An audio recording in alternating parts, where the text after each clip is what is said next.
Hello student, मैं अभिषेक कुमार स्वागत करता हूँ क्लास एरो यूट्यूब चैनल पे। आज हम लोग बात करने वाले हैं आवर्धन सूत्र के बारे में, जो कि हमारा होता है m equal to minus V by U, जो कि दर्पण के लिए होता है। ठीक है ना। तो आज जो हम लोग इसी के बारे में बात करेंगे, किस प्रकार से जो है इसको हम लोग ड्राइव करते हैं, प्लस में आवर्धन क्या होता है। ठीक है ना। तो चलिए स्टार्ट करते हैं। यदि आप मेरे चैनल पर नए हैं तो मेरे चैनल को सब्सक्राइब कर लीजिए और बेल आइकन को ऑल पे सेट कर ले, ताकि आने वाला जो भी वीडियो है आप तक सबसे पहले पहुँचे। तो देखिए, आवर्धन की बात करें तो आवर्धन के लिए सबसे पहले जो हमारा परिभाषा है, आवर्धन का मतलब होता है कि प्रतिबिंब का साइज हमारी वस्तु से कितनी बड़ा है। ठीक है ना। मान लिया यदि कि कोई भी वस्तु जो है उसका साइज और प्रतिबिंब का साइज, उन दोनों के बीच का रेशियो क्या है, उन दोनों का जो बीच का रेशियो होता है वही हमारा क्या कहलाता है, आवर्धन कहलाता है।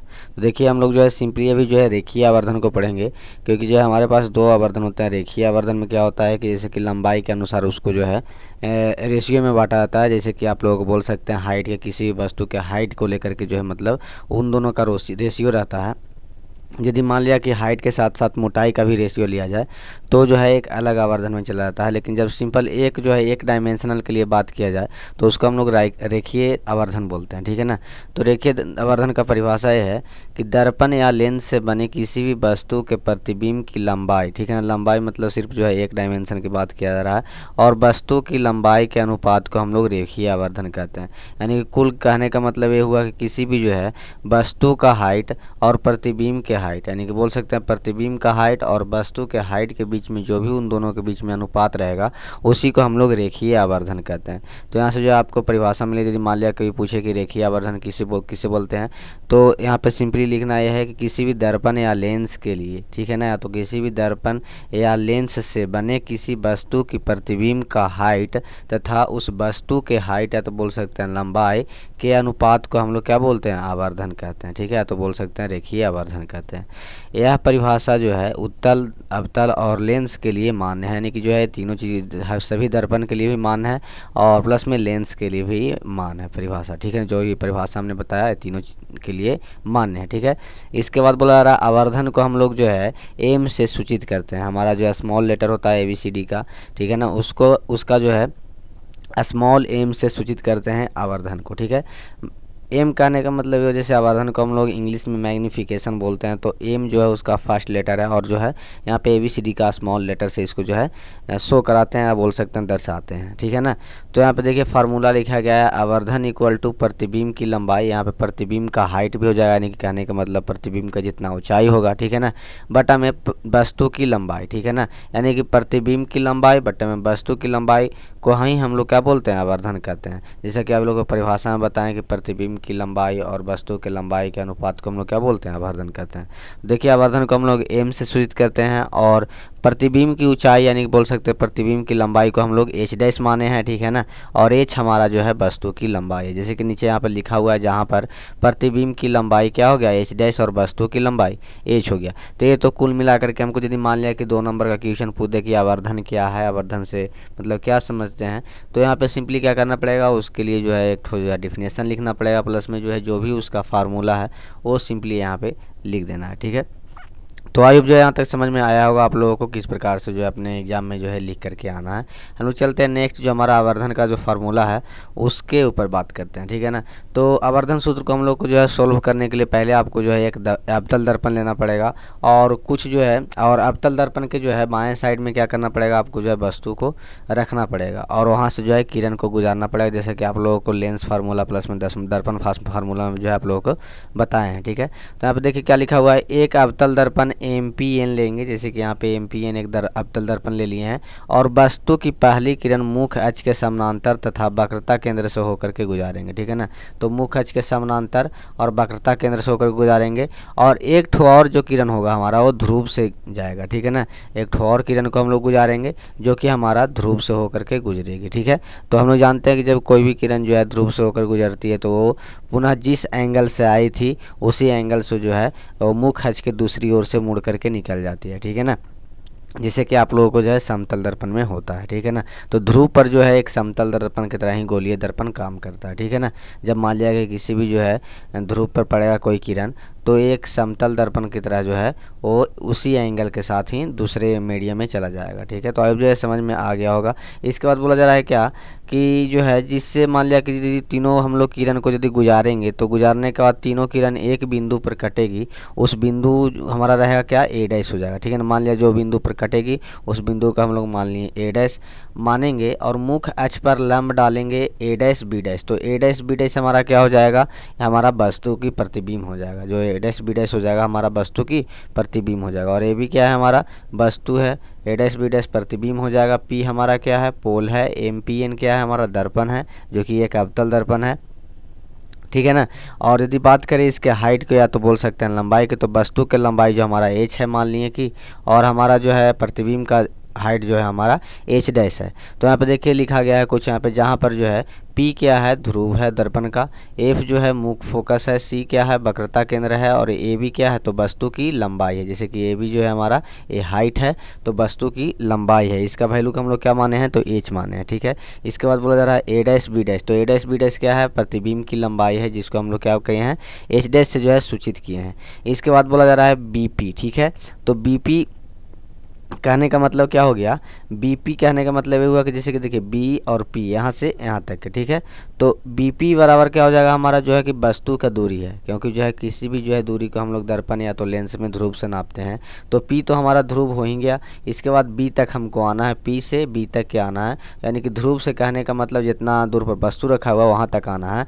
तो इसी को तो हम लोग बोलते हैं वस्तु की दूरी। तो वस्तु की दूरी की हम लोग किससे सूचित करते हैं, यू से सूचित करते हैं, यानी कि पी बी बराबर है तो बोल सकते हैं बीपी बराबर क्या हो जाएगा, हमारा यू हो जाएगा। इसके बाद बोल रहा है बी डैश पी, तो बी डैश पी कहने का मतलब पी से लेकर के बी डैश तक। ठीक है ना, यानी कहने का मतलब पोल से लेकर के जहाँ तक उसका इमेज बन रहा है वहाँ। ठीक है ना, तो इन दोनों के बीच की दूरी को हम लोग क्या बोलते हैं, प्रतिबिंब की दूरी। प्रतिबिंब की दूरी का परिभाषा इन होता है कि जो है किसी भी जो है मतलब कि बना हुआ प्रतिबिंब और उसके पोल के बीच की दूरी को हम लोग क्या बोलते हैं, प्रतिबिंब की दूरी करते हैं, जिसको हम लोग किससे सूचित करते हैं, भी से सूचित करते हैं, स्मॉल भी से। तो आइए जो है पूरा आपको लिखना पड़ेगा और लिख करके जो है एक मतलब कि फिगर बनाना पड़ेगा। इसके बाद चलते हैं हम लोग आगे। आगे देखिए यदि इस फिगर में आइएगा आपको तो बहुत सारे जो है ट्राइंगल दिखाई दे रहा होगा, लेकिन आप लोग अभी मैं जहाँ पे कलर करूँगा वहाँ पर आप लोग सिंपली देखिएगा। जैसे कि आप देखिए ए बी पी। ठीक है ना, ए बी पी, जैसे कि मैं इस जो है एरिया को हैचिंग करता हूँ, थोड़ा सा जो है कलर इसमें ऐड करता हूँ। देखिएगा ये जो ट्रायंगल हमारा बन रहा है ए बी पी, ठीक है ना, ये हमारा जो है मान लिया कि ट्रायंगल 1 है। ठीक है ना, तो ये हमारा A triangle A B P, और देखिएगा यहाँ पे क्या B dash P A dash, यानी कि बोल सकते हैं A dash B dash P. ये जो हमारा दूसरा ट्रायंगल है, मैं इसका जो है कलर जो है यहाँ पे चेंज कर लेता हूँ ताकि जो है आपको सही समझ में आ जाए। ए डैश बी डैश पी, तो यहाँ पे देखिए ए वाला जो ट्रायंगल है पूरा, ठीक है ना, ये दोनों ट्रायंगल है एक दूसरे के क्या होंगे, समरूप होंगे। क्यों समरूप होंगे, क्योंकि देखिए यहाँ पे पहला में जो है हमारा ए बी पी, ए हमारा क्या है, ट्रायंगल है जिसमें हमारा 90 डिग्री का एक एंगल है, प्लस में ये जो हमारा ए डैश बी डैश पी है इसमें भी जो है एक जो है एंगल हमारा 90 डिग्री का है। लेकिन यहाँ पे आप आज यदि आइएगा तो देखिए एक किरण जो हमारा था वो ध्रुव से होकर के गुजर रहा था। ठीक है ना, ध्रुव से होकर गुजर रहा था, तो हम जानते हैं कोई भी दर्पण में यदि कोई भी किरण जो है ध्रुव से होकर गुजरती है तो जितना एंगल बना कर को टकराती है दर्पण से, उसी एंगल बना करके बाहर जो है रिफ्लेक्ट हो जाती है, पुनः जो है वो परावर्तित हो जाती है। यानी कहने का मतलब ये जो एंगल ए पी और बी, ये जो एंगल बन रहा है हमारा इसके बीच का, ये बराबर होगा किसके, ए डैश पी और बी डैश के, है कि ना, क्योंकि जो है किससे होगा, प्रवर्तन के नियम से होगा। तो अब जो है समझ में आ गया होगा किस प्रकार से जो है दोनों त्रिभुज जो है समरूप है। तो यहाँ पे इसीलिए यहाँ पे लिखा हुआ चित्र से स्पष्ट है कि त्रिभुज ए बी पी और त्रिभुज A dash B dash P समरूप हैं। क्यों समरूप हैं, चूँकि एंगल ए बी पी, तो angle A B P 90 degree का है और angle A dash B dash P हमारा भी 90 डिग्री का है। इसके बाद फिर से एक और जो है यहाँ पे क्राइटेरिया है क्या, एंगल ए पी बी, ठीक है ना, ए पी बी, तो हम लोग बोलेंगे यहाँ पे ए पी बी, कहने का मतलब ए वाला जो एंगल हमारा है, ए वाला एंगल ए इक्वल टू है किसके, एंगल बी डैश पी और यहाँ पे जो है ए डैश होगा। ठीक है ना, angle B dash P A dash, यानी कहने का मतलब ए वाला जो एंगल बन रहा है क्यों बराबर होगा, क्योंकि जो है हमारा ये प्रवर्तन के नियम से कहा जाता है कि जब भी जो है कोई भी किरण जो है दर्पण पे पड़ता है, या तो बोल सकते हैं दर्पण के ध्रुव पे पड़ता है, तो जितने एंगल से जो है वो ध्रुव पर पड़ता है यानी कि आपतित होता है, उतना ही एंगल बना करके जो है पुनः परावर्तित भी हो जाती है। तो अब जो है समझ में आ गया होगा कि किस प्रकार से जो है त्रिभुज जो है आपका समरूप है, दोनों त्रिभुज। ठीक है, हम लोग चलते हैं आगे। अब जैसे कि आप लोग समरूपता के नियम जानते हो क्या, कि आपको जो भी समरूप रहेगा दो त्रिभुज, तो उनके भुजाओं का जो अनुपात होगा वो बराबर होता है। यानी कि जैसे कि आप लोग बोले दोनों त्रिभुज के लंब का अनुपात प्लस में कर्ण का अनुपात प्लस में आधार का अनुपात, दोनों क्या होंगे, आपस में बराबर होंगे। जैसे बात करें इस ट्राइंगल के ए बी पी के बारे में, तो हमारा लंब इसमें क्या है, ए बी है। ठीक है, तो ये हमारा ट्राइंगल फर्स्ट का हमारा लंब हो गया, और दूसरा का लंब क्या हो गया हमारा, ए डैश बी डैश। ठीक है ना, तो हमारा इसका दूसरा ट्राइंगल का लंब क्या हो गया, ए डैश बी डैश। अब देखिए पहला का लंब हो गया, दूसरा का लंब हो गया, ये दोनों का अनुपात क्या होगा, किसके बराबर होगा, तो दोनों के कर्ण के अनुपात या तो दोनों के आधार के अनुपात के बराबर होगा। ठीक है, तो यहाँ पर देखिएगा यदि आप लोग आधार की बात करेंगे तो आधार क्या हो जाएगा हमारा, बी से लेकर के पी तक हो जाएगा इस ए बी पी वाले ट्रायंगल के लिए, यानी कि बोल सकते हैं बी पी। ठीक है ना, बटा में हमारा इसके लिए आधार कौन सा हो जाएगा, बी डैश पी हो जाएगा। ठीक है ना, यानी कि जो है बी डैश पी डैश, ये दोनों क्या हो जाएंगे, आपस में बराबर हो जाएंगे, क्योंकि जो है समरूपता का नियम यही कहता है कि यदि दो त्रिभुज आपस में समरूप होते हैं तो उनके बीच का जो भुजाओं का अनुपात होता है वो हमेशा बराबर होता है। तो यहाँ पे देखिए, यहाँ पे इसीलिए लिखा गया है अतः ए बी बटा में A dash B dash equal to B P बटा में बी डैश पी। तो ये हमारा क्या हो जाएगा, समीकरण 1 हो जाएगा। ठीक है, हम लोग चलते हैं आगे। अब देखिए चीन प्रॉपर्टी के अनुसार यदि हम लोग काम करेंगे तो चीन प्रॉपर्टी हम लोग यदि लगाएंगे, तो आप लोगों को मैं चीन प्रॉपर्टी कितने बार भी बताया हूँ। जैसे कि आप लोगों को बताए थे, किसी भी दर्पण के जो है हमारा दर्पण में हमारा राइट साइड में यानी कि दाहिने साइड वाले जो भी वैल्यू होता है उसको हम लोग पॉजिटिव लेते हैं, और इस साइड में जितने भी वैल्यू होते हैं यानी कि बोल सकते हैं इस साइड में जितने भी दूरी होते हैं उसको हम लोग नेगेटिव लेते हैं, और ऊपर वाले के लिए हम लोग पॉजिटिव लेते हैं, यानी कि मुँह खच के ऊपर वाले के लिए यानी कि ऊपर साइड में जो रहता है उसको पॉजिटिव लेते हैं, और जो मुँह खच से नीचे होता है उसको हम लोग नेगेटिव लेते हैं। तो आई होप जो है पूरा समझ में आया होगा किस प्रकार से साइन कन्वेंशन है।